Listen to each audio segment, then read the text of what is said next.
Hello, good evening, students. Now today's topic is ribosomes and mitochondria.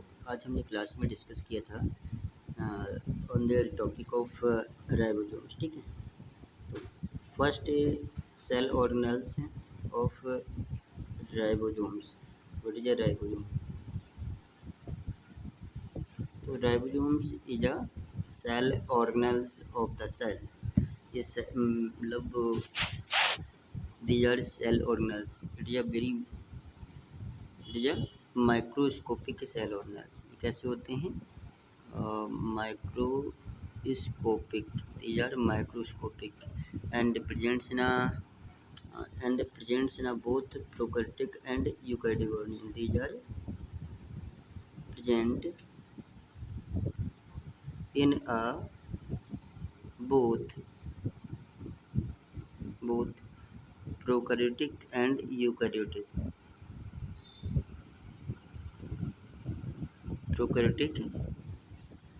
and eukaryotic cell. Okay, तो ये prokaryotic and eukaryotic दोनों cell में presents होते हैं. Ribosome से these are granule like structures. It is a granule like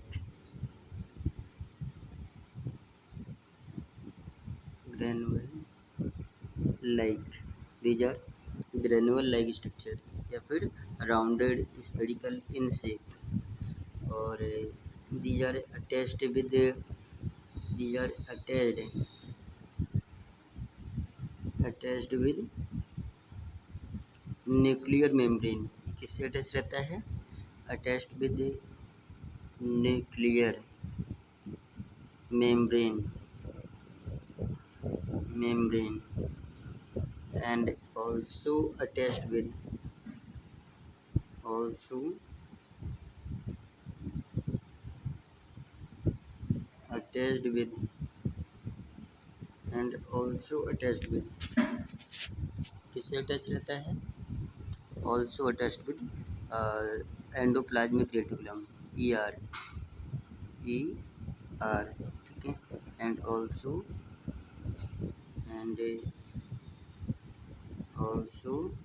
freely move in a cytoplasm. Freely moved in a cytoplasm.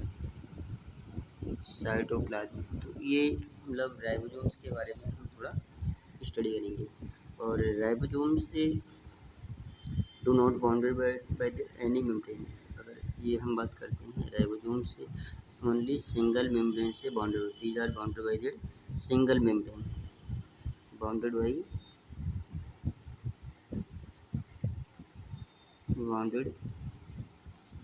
by their single membrane. ठीक है, membrane. तो ये ribosomes के बारे में मैंने आपको बताया.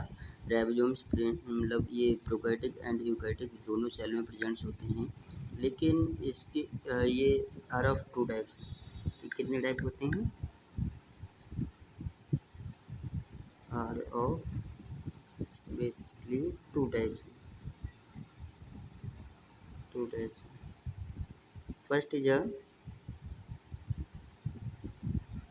अ 70S type ribosomes. 70S types.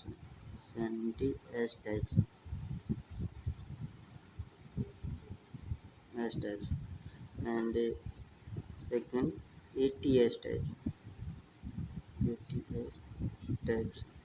Okay, तो 70S types presents in a prokaryotic cell. ये किसमें प्रेजेंट होते हैं?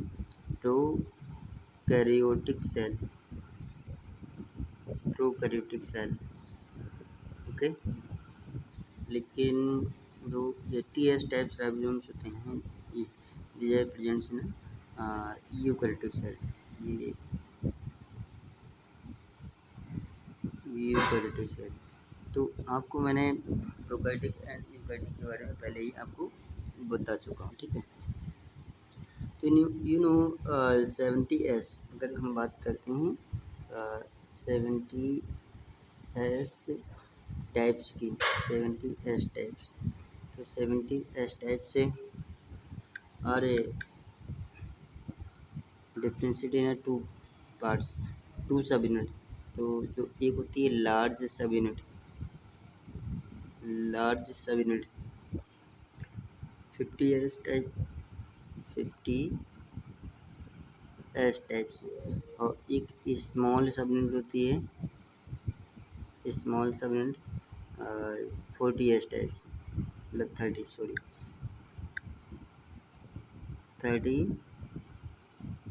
टाइप से, 30S टाइप से।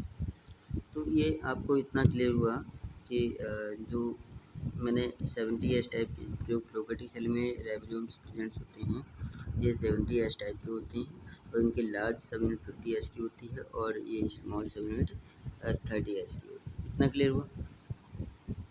नेक्स्ट बात करते हैं 80S type ribosomes. 80S types ribosomes, तो ये इनके भी दो सब यूनिट होते हैं, आर ऑफ टू सब यूनिट। एक होती है लार्ज सब यूनिट, लार्ज सब यूनिट, तो लार्ज सब unit is 60S, 60S types, और स्मॉल सब यूनिट मतलब 40S, 40S।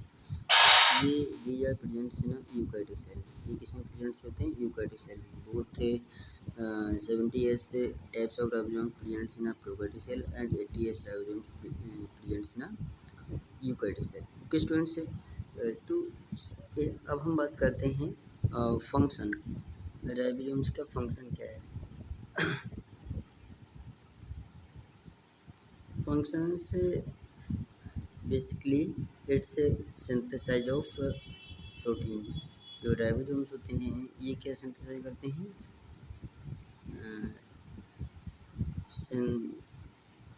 Synthesized, synthesised of protein. Okay, तो ये प्रोटीन को सिंथेसाइज करते हैं। तो आप जानते हैं प्रोटीन क्या होता है?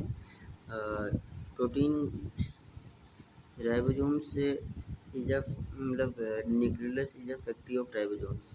तो न्यूक्लियस के अंदर न्यूक्लियोलस होता है, न्यूक्लियोलस होता है, nucleus is a factory, factory of ribosome,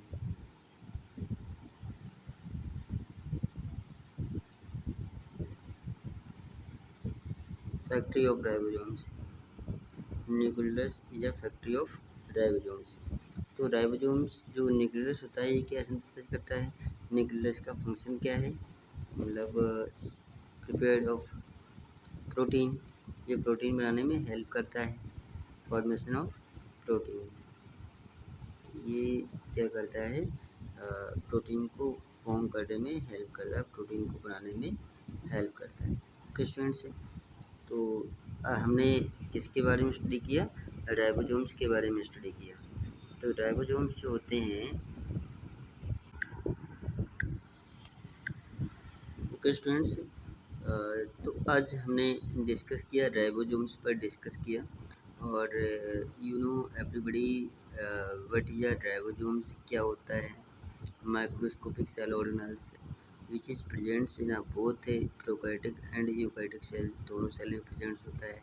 जबकि मैंने आपको बताया प्रोकैरियोटिक सेल में do not presents, do not well developed cell organelles in a prokaryotic cell.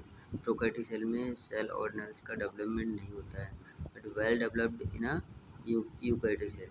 Eukaryotic cell में सेल ऑर्गेनेल्स वेल डेवलप होते हैं, और ये अच्छे से इनका डेवलपमेंट होता है। लेकिन जो राइबोसोम्स होते हैं, राइबोसोम से synthesise of protein, but protein are need to the every cell या every living things. Okay, protein presents in a every cell, need to the every cell. ठीक है, इसीलिए हम कह सकते हैं कि जो राइबोसोम्स होता है, राइबोसोम सिंथेसाइज करता है, राइबोसोम प्रेजेंट्स होना होता है ना both prokaryotic and eukaryotic cell. ठीक है, तो आज हमने डिस्कस किया मतलब राइबोसोम्स पर डिस्कस किया। Okay student, thank you.